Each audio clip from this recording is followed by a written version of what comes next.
प्रधानमंत्री ने कहा, स्वामित्व योजना से लोगों को मिले अधिकार से गांव की तस्वीर बदलेगी। कहा, हरियाणा सहित 6 राज्यों के 22 लाख से अधिक ग्रामीण परिवारों का स्वामित्व योजना के तहत बन चुका है संपत्ति कार्ड।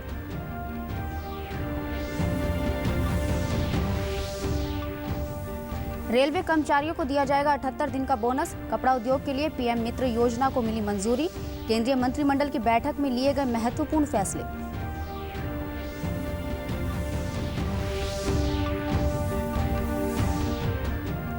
गृह एवं स्वास्थ्य मंत्री अनिल विज ने चंडीगढ़ में गृह एवं पुलिस और स्वास्थ्य विभाग के वरिष्ठ अधिकारियों की बैठक ली। प्रदेश में कानून व्यवस्था और स्वास्थ्य संबंधी परिस्थितियों की ली जानकारी।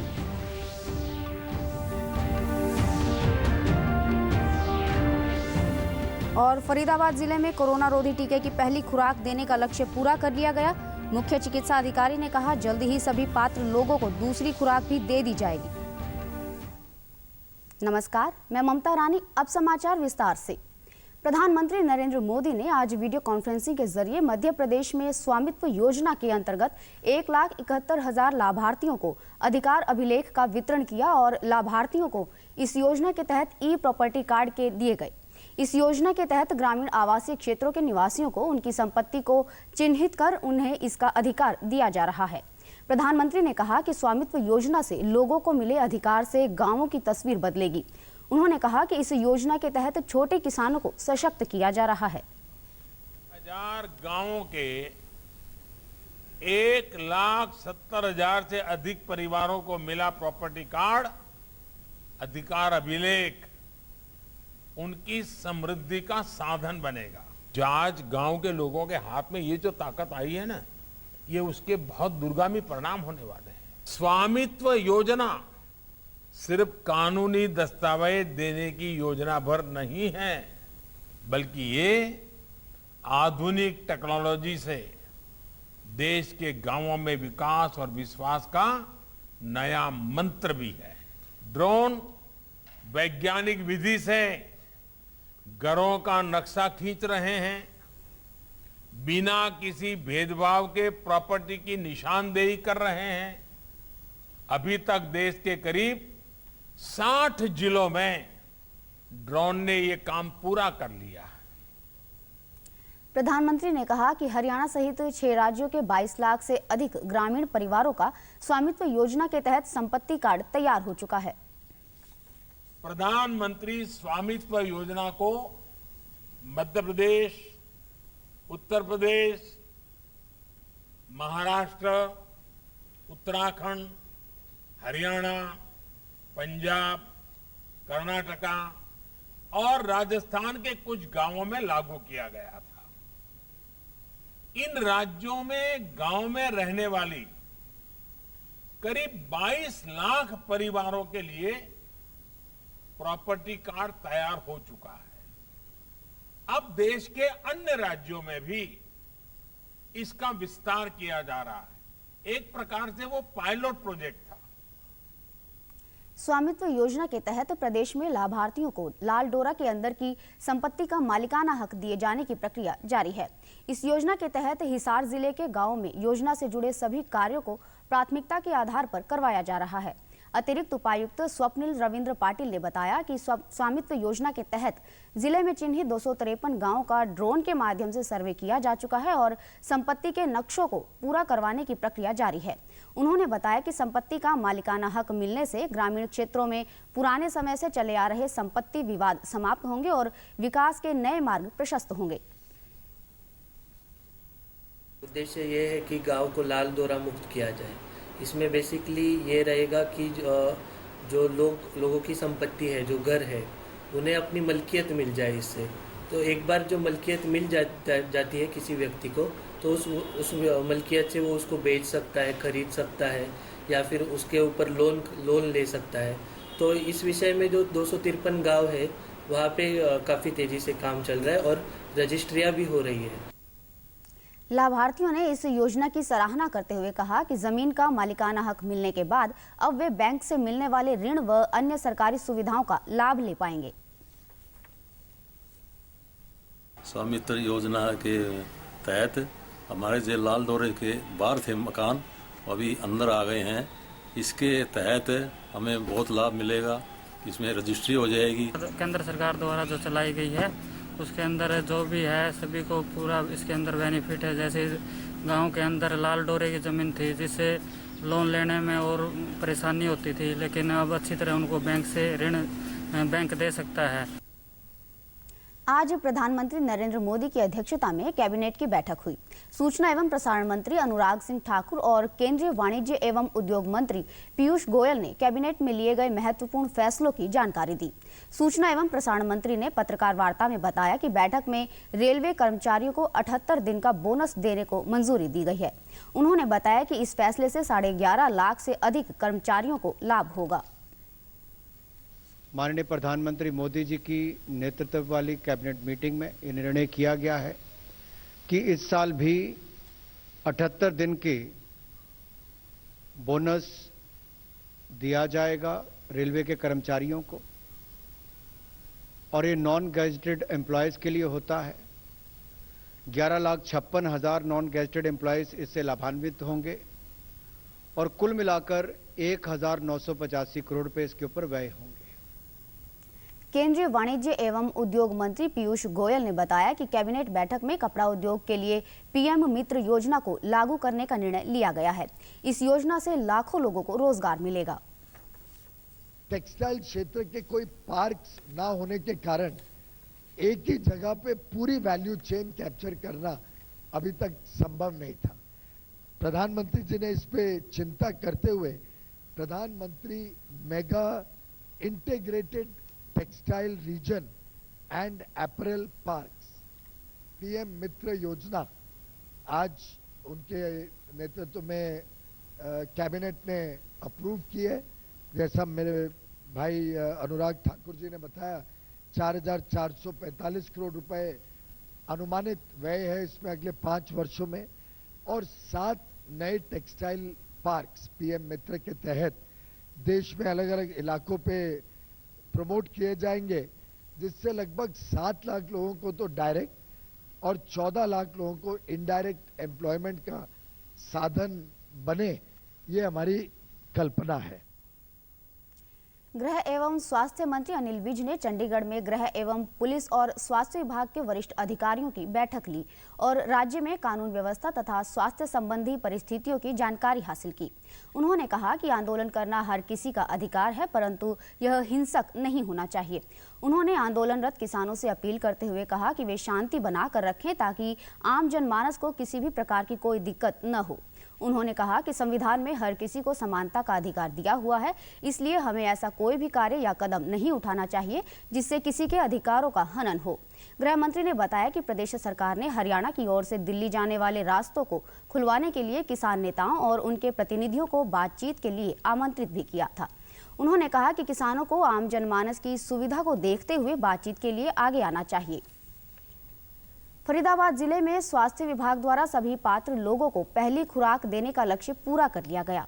जिले के मुख्य चिकित्सा अधिकारी ने बताया कि जिला स्वास्थ्य विभाग के प्रयासों द्वारा केंद्र सरकार द्वारा निर्धारित लक्ष्य के तहत 15,81,477 लोगों को कोरोना रोधी टीके की पहली खुराक देने का लक्ष्य पूरा कर लिया गया है, जबकि लगभग 6 लाख लोगों को दूसरी खुराक लग चुकी है।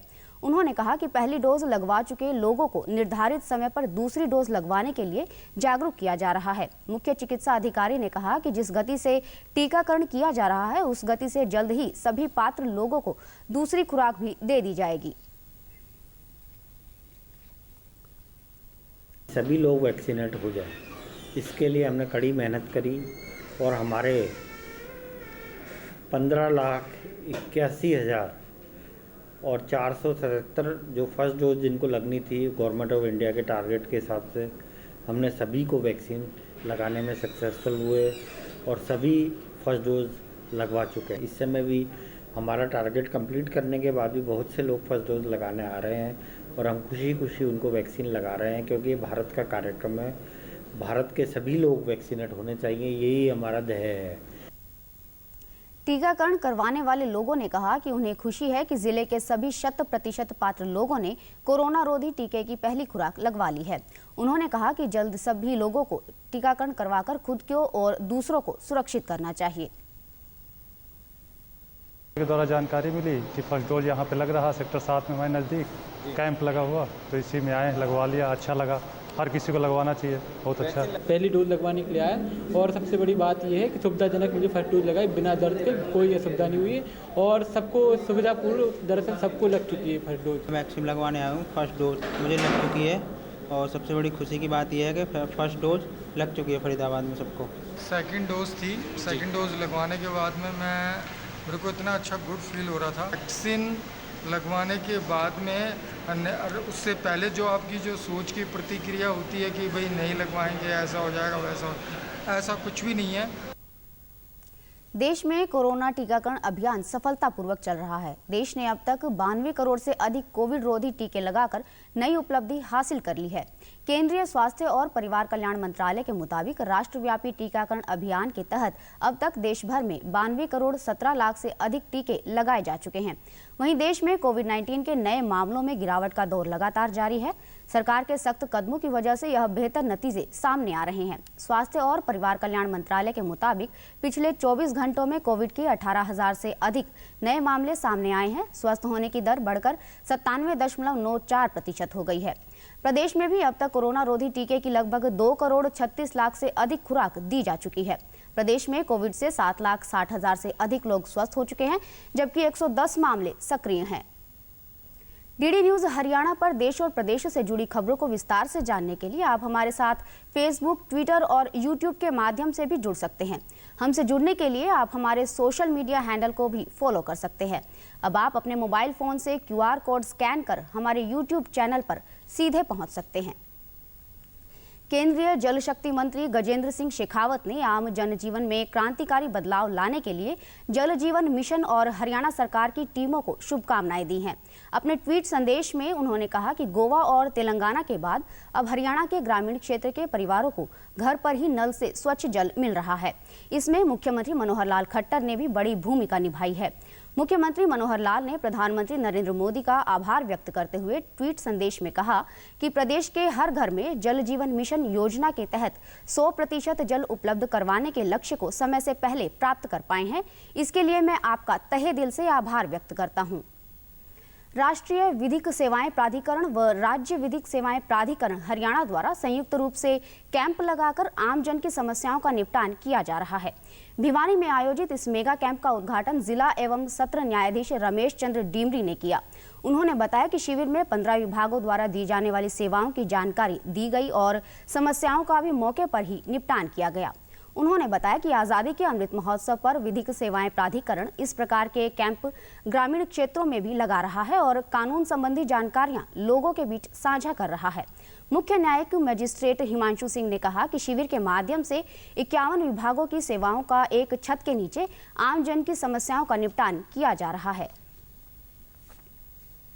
ये जो सर्विसेज है ना, हमने जो आज यहाँ इकट्ठी करवाई हैं ताकि ये ग्रास रूट लेवल पे पहुँचे। जैसे आधार कार्ड की सर्विसेज है, कोई दूसरी सर्विसेज हमने लगवाई हैं, है ना। ये सारी मतलब ये ग्रास रूट लेवल पे पहुँचेगी तभी तो मतलब अल्टीमेटली आम आदमी इसका बेनिफिट लेगा। भिवानी के जितने विलेजेस हैं, 304 विलेजेस हैं, सबको हम कवर कर रहे हैं और ये अल्टीमेटली वहाँ तक पहुँचाएंगे। सारी सर्विसेज को हम वहाँ तक पहुँचाएंगे। लगभग 15 जो सरकारी विभाग हैं जो पब्लिक को सुविधाएं प्रदान करते हैं वो एक छत के नीचे आए हैं, जिनमें सबसे प्रमुख हैं अपने स्वास्थ्य विभाग, शिक्षा विभाग, सौर ऊर्जा, बैंक्स, जिला समाज कल्याण विभाग।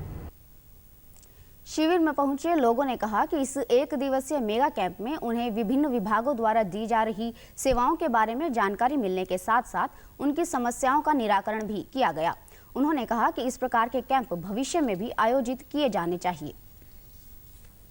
यहाँ पे अलग अलग जो भी आपको योजनाओं के बारे में कोई भी इन्फॉर्मेशन चाहिए तो यहाँ सारी एक ही रूफ के अंडर आपको सारी स्कीम्स के बारे में सारी चीज़ें पता चल जाएंगी। ब्लड डोनेट कैंप भी साथ में लगाया गया है, जिसमें मैंने आज 27वीं बार जो है रक्तदान करके और खुशी महसूस हो रही है। लोगों की दुविधाओं को कम करने के लिए लगाया गया है। एक छत के नीचे बहुत सारी सुविधाएं मिल रही हैं, जैसे चिकित्सा की और आधार कार्ड, लाइसेंस। नीति आयोग के सतत विकास लक्ष्य सूचकांक 2020-21 में हरियाणा सबसे तेज गति से तरक्की करने वाले राज्यों में अग्रणी रहा है। यह जानकारी मुख्यमंत्री मनोहर लाल की अध्यक्षता में चंडीगढ़ में स्वर्ण जयंती हरियाणा वित्तीय प्रबंधन संस्थान द्वारा आयोजित एक कार्यशाला में दी गई। कार्यशाला का मुख्य उद्देश्य प्रदेश के साथ साथ जिला स्तर पर सतत विकास लक्ष्यों की प्राप्ति के लिए नियमित निगरानी व रणनीतियों के बारे में विभागों के साथ परामर्श और उनका मार्गदर्शन करना था। इस अवसर पर मुख्यमंत्री ने हरियाणा सतत विकास लक्ष्य सूचकांक 2020-21 और हरियाणा प्रोविजनल एसडीजी जिला सूचकांक 2021 भी जारी किया और इस संबंध में वित्त विभाग और SJHIFM को उनके प्रयासों के लिए बधाई दी। उन्होंने संस्थान और सभी संबंधित विभागों को बाद के संस्करण को भी जारी करने हेतु समन्वय के साथ काम करने के लिए प्रोत्साहित किया।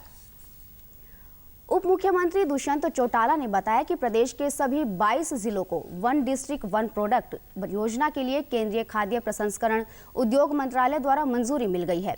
उन्होंने बताया कि सभी 22 जिलों में वहां होने वाली फसलों, कृषि आदि के आधार पर उत्पादों का चयन किया है, जिसे सरकार द्वारा इस योजना के तहत आर्थिक और तकनीकी सहायता करके बढ़ावा दिया जाएगा।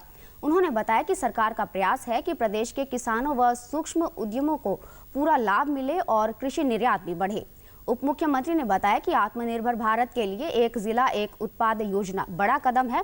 उन्होंने कहा कि प्रदेश सरकार वन ब्लॉक वन प्रोडक्ट की योजना पर भी बहुत तेजी से कार्य कर रही है और जल्द ही वन डिस्ट्रिक्ट वन प्रोडक्ट की तरह सभी खंडों में भी अलग अलग उत्पादों के उद्योगों को बढ़ावा दिया जाएगा। अंत में इस बुलेटिन के मुख्य समाचार एक बार फिर। प्रधानमंत्री ने कहा, स्वामित्व योजना से लोगों को मिले अधिकारों से गांवों की तस्वीर बदलेगी। कहा, हरियाणा सहित 6 राज्यों के 22 लाख से अधिक ग्रामीण परिवारों का स्वामित्व योजना के तहत बन चुका है संपत्ति कार्ड।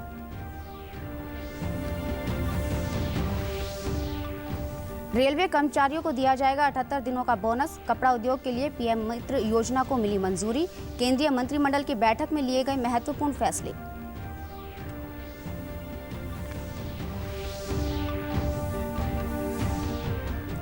गृह एवं स्वास्थ्य मंत्री अनिल विज ने चंडीगढ़ में गृह एवं पुलिस और स्वास्थ्य विभाग के वरिष्ठ अधिकारियों की बैठक ली। प्रदेश में कानून व्यवस्था और स्वास्थ्य संबंधी परिस्थितियों की ली जानकारी।